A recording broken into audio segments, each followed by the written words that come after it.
Hello friends, welcome to GS exam centre. दोस्तों, आज के इस वीडियो में टॉप महत्वपूर्ण प्रश्न को कवर करेंगे। दोस्तों, ये प्रत्येक प्रश्न सिलेक्टेड प्रश्न है और आपके एग्जाम के लिए काफ़ी महत्वपूर्ण है। दोस्तों, यदि आप किसी भी कंपटीशन एग्जाम का तैयारी कर रहे हैं तो आपके लिए ये वीडियो काफ़ी फायदेमंद है। तो आप इस वीडियो को बिना स्किप किए हुए अंत तक जरूर देखिए। चलते हैं इस वीडियो की तरफ, जिसका पहला प्रश्न इस प्रकार से है। आज का पहला प्रश्न है, प्लाज्मोडियम इनमें से कौन सा रोग का परजीवी होता है? प्लाज्मोडियम। राइट आंसर होगा ऑप्शन ए, मलेरिया का परजीवी जो है प्लाज्मोडियम होता है। ऑप्शन ए इसका राइट आंसर हो जाएगा। नेक्स्ट है क्वेश्चन नंबर 2। सनशाइन विटामिन इनमें से किस विटामिन का नाम है? सनशाइन नाम से कौन से विटामिन को जाना जाता है? तो राइट आंसर हो जाएगा ऑप्शन बी, विटामिन डी को सनशाइन के नाम से भी जाना जाता है। ऑप्शन डी इसका राइट आंसर हो जाएगा। नेक्स्ट है क्वेश्चन नंबर 3। हाइड्रोजन की खोज किस वैज्ञानिक के द्वारा किया गया था? हाइड्रोजन की खोज इनमें से किस वैज्ञानिक के द्वारा किया गया था? तो राइट आंसर हो जाएगा ऑप्शन सी, हेनरी कैवेंडिश ने हाइड्रोजन की खोज किया था। ऑप्शन सी इसका राइट आंसर हो जाएगा, कैवेंडिश। नेक्स्ट है क्वेश्चन नंबर 4। स्तनधारियों में तिल्ली का प्रमुख कार्य क्या होता है? स्तनधारी जीवों में तिल्ली का प्रमुख कार्य। राइट आंसर होगा ऑप्शन डी, एक रक्त उत्पाद ऊतक के रूप में कार्य करता है तिल्ली, यानी कि एस्पिलिन, जिसे पलीहा भी कहा जाता है, या आरबीसी का कब्रगाह के नाम से भी इसे जाना जाता है। लाल रक्तकण के कब्रगाह के नाम से जाना जाता है तिल्ली को।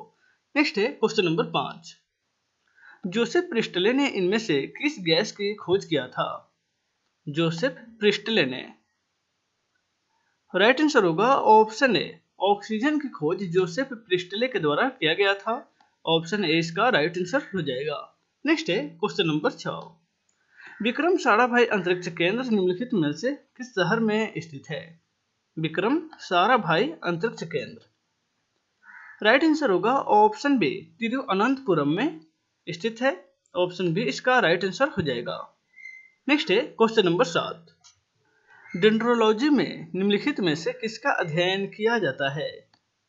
डेंड्रोलॉजी के अंतर्गत राइट आंसर होगा ऑप्शन सी, वृक्षों का अध्ययन डेंड्रोलॉजी के अंतर्गत किया जाता है। ऑप्शन सी इसका राइट आंसर हो जाएगा। नेक्स्ट है क्वेश्चन नंबर 8। पौधे नाइट्रोजन का उपयोग इनमें से किस रूप में करते हैं? पौधा जो है नाइट्रोजन का उपयोग निम्नलिखित में से किस रूप में करता है? राइट आंसर होगा ऑप्शन डी, नाइट्रेट के रूप में। पौधा जो है नाइट्रोजन का उपयोग नाइट्रेट के रूप में करते हैं। नेक्स्ट है question number 9। Kalpakkam atomic power plant में ईंधन के रूप में किसका प्रयोग किया जाता है?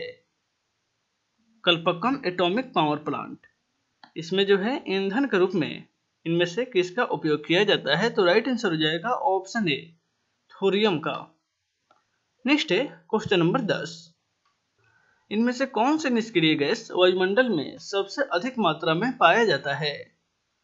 इनमें से कौन सा जो निष्क्रिय गैस है वह वायुमंडल में सबसे अधिक मात्रा में पाया जाता है? तो राइट आंसर होगा ऑप्शन बी, आर्गन। आर्गन जो है वायुमंडल में अधिक मात्रा में पाया जाता है और यह एक निष्क्रिय गैस है। नेक्स्ट है क्वेश्चन नंबर 11। कपिल धारा प्रपात इनमें से किस नदी पर स्थित है? राइट आंसर होगा ऑप्शन सी, गोदावरी नदी पर। नेक्स्ट है क्वेश्चन नंबर 12। भारत में कौन सी मिट्टी सर्वाधिक क्षेत्रफल में फैली हुई है? भारत में कौन सी मिट्टी जो है सबसे अधिक क्षेत्रफल में पाई जाती है? तो राइट आंसर होगा ऑप्शन डी, जलोढ़ मिट्टी। जलोढ़ मिट्टी जो है भारत के सर्वाधिक क्षेत्रफल में पाई जाती है। नेक्स्ट है क्वेश्चन नंबर 13। इनमें से कौन सी पर्वत श्रृंखला एशिया को यूरोप से अलग करता है? कौन सी पर्वत श्रृंखला जो है वह एशिया को यूरोप से अलग करती है? तो राइट आंसर होगा ऑप्शन ए, यूराल पर्वत श्रृंखला एशिया महादेश को यूरोप महादेश से अलग करता है। नेक्स्ट है क्वेश्चन नंबर 14। विश्व की सबसे प्रमुख अवरोधक प्रवाल भित्ति कहाँ स्थित है?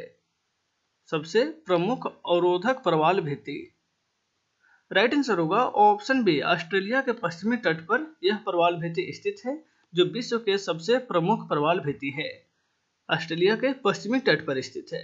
नेक्स्ट है क्वेश्चन नंबर 15। विश्व के मीठे पानी का सबसे बड़ी झील कहाँ स्थित है? सॉरी, इनमें से कौन सा है? विश्व का मीठे पानी का सबसे बड़ा झील इनमें से कौन सा है? तो राइट आंसर होगा ऑप्शन सी, सुपीरियर झील। नेक्स्ट है क्वेश्चन नंबर 16। पोर्ट लुइस इनमें से किस देश की राजधानी है? Port Louis. राइट आंसर होगा ऑप्शन डी, मॉरिशस की राजधानी जो है वह पोर्ट लुइस है। ऑप्शन डी इसका राइट आंसर हो जाएगा। नेक्स्ट है क्वेश्चन नंबर 17। माउंट मैकिले पर्वत शिखर इनमें से किस देश में स्थित है? माउंट मैकिले पर्वत शिखर। राइट आंसर होगा ऑप्शन ए, यूएसए में, यानी कि यूनाइटेड स्टेट ऑफ अमेरिका में यह पर्वत शिखर स्थित है। नेक्स्ट है क्वेश्चन नंबर 18। विश्व का सबसे बड़ा सक्रिय ज्वालामुखी मोनालोवा कहाँ स्थित है? मोनालोवा ज्वालामुखी जो विश्व के सबसे बड़ी सक्रिय ज्वालामुखी है, यह जो है हवाई द्वीप में स्थित है। ऑप्शन बी इसका राइट आंसर हो जाएगा। नेक्स्ट है क्वेश्चन नंबर 19। पारसनाथ इनमें से किसकी सबसे ऊंची चोटी का नाम है? पारसनाथ। राइट आंसर होगा ऑप्शन सी, छोटा नागपुर की सबसे ऊंची चोटी जो है वह पारसनाथ है। ऑप्शन सी इसका राइट आंसर हो जाएगा। नेक्स्ट है क्वेश्चन नंबर 20। एक वर्ष में ग्रहणों की अधिकतम संख्या लगभग कितनी हो सकती है? एक वर्ष में ग्रहणों की अधिकतम संख्या। राइट आंसर होगा ऑप्शन डी, एक वर्ष में लगभग 7 जो है ग्रहण हो सकती है, या उसकी अधिकतम संख्या है, यानी कि अधिक से अधिक 7 बार ग्रहण लग सकता है। नेक्स्ट है क्वेश्चन नंबर 21। भारतीय रिजर्व बैंक का मुख्यालय इनमें से किस शहर में स्थित है? राइट आंसर होगा ऑप्शन ए, मुंबई। आरबीआई का मुख्यालय है मुंबई। ऑप्शन ए इसका राइट आंसर हो जाएगा। नेक्स्ट है क्वेश्चन नंबर 22। इनमें से किस पंचवर्षीय योजना में अधिक आर्थिक समृद्धि दर अपने लक्ष्य से अधिक रही थी? किस पंचवर्षीय योजना में आर्थिक समृद्धि दर जो था वो अपने लक्ष्य से अधिक रहा था? राइट आंसर होगा ऑप्शन बी, 8वीं पंचवर्षीय योजना में जो लक्ष्य निर्धारित की गई थी उससे वृद्धि दर अधिक रही थी। ऑप्शन बी इसका राइट आंसर हो जाएगा, 8वीं पंचवर्षीय योजना में। नेक्स्ट है क्वेश्चन नंबर 23। भारत का संविधान बनाने वाली संविधान सभा का गठन इनमें से किसके अंतर्गत किया गया था? संविधान सभा का गठन, यहाँ पे गलत है, संविधान सभा का गठन जो है इनमें से किसके अंतर्गत किया गया? तो राइट आंसर हो जाएगा ऑप्शन सी, कैबिनेट मिशन योजना 1946 के अंतर्गत भारत में संविधान सभा का गठन किया गया था। नेक्स्ट है क्वेश्चन नंबर 24। भारतीय संविधान की किस अनुसूची में राज्यों के नाम तथा उनके राज्य क्षेत्रों का ब्यौरा दिया गया है? किस अनुसूची में राज्य का नाम और उनका राज्य क्षेत्र का जो है विवरण शामिल है? तो राइट आंसर होगा ऑप्शन डी, यह जो है प्रथम अनुसूची में ही दिया गया है। ऑप्शन डी इसका राइट आंसर हो जाएगा। नेक्स्ट है क्वेश्चन नंबर 25। भारतीय राष्ट्रीय कांग्रेस के प्रथम अध्यक्ष निम्नलिखित में से कौन थे? भारतीय राष्ट्रीय कांग्रेस के प्रथम अध्यक्ष। राइट आंसर होगा ऑप्शन ए, बैमोस चंद्र बनर्जी भारतीय राष्ट्रीय कांग्रेस के प्रथम अध्यक्ष थे। नेक्स्ट है क्वेश्चन नंबर 26।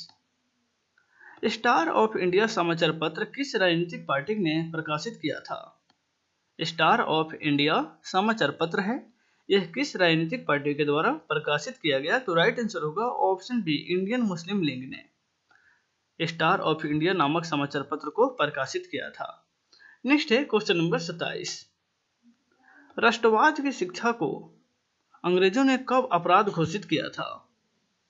राष्ट्रवाद की जो शिक्षा थी उसको अंग्रेजों ने कब अपराध माना? तो राइट आंसर होगा ऑप्शन सी, 1898 ईस्वी में उन्होंने अपराध घोषित कर दिया।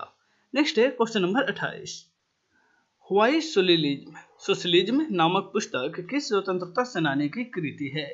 व्हाई सोशलिज्म, यह एक पुस्तक है, यह किसकी कृति है?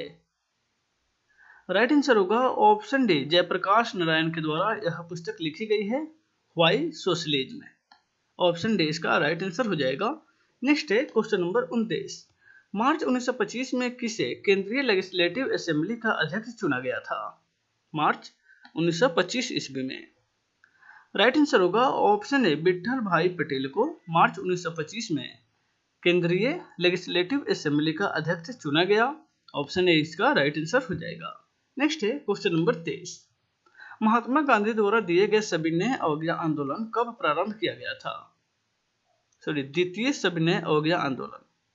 महात्मा गांधी के द्वारा द्वितीय सविनय अवज्ञा आंदोलन की शुरुआत कब हुई थी? राइट आंसर होगा ऑप्शन बी 1932 ईस्वी में। ऑप्शन बी इसका राइट आंसर हो जाएगा। तो दोस्तों आज के इस वीडियो में बस इतना है, फिर मिलते हैं नेक्स्ट वीडियो में। Take care.